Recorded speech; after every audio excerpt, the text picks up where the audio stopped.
видове оргазми и разликата между тях.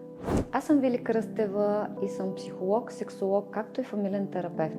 И днес ще поговорим за това, какви са видовете оргазми при мъжете и при жените. Ще започнем с жените.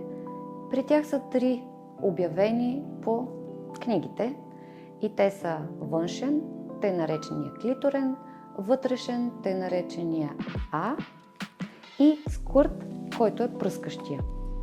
При мъжете това обаче също се водят като 3. А да не забравяме, че и оралния също влиза при жените. Аналния също, но той е и при мъжете, и при жените.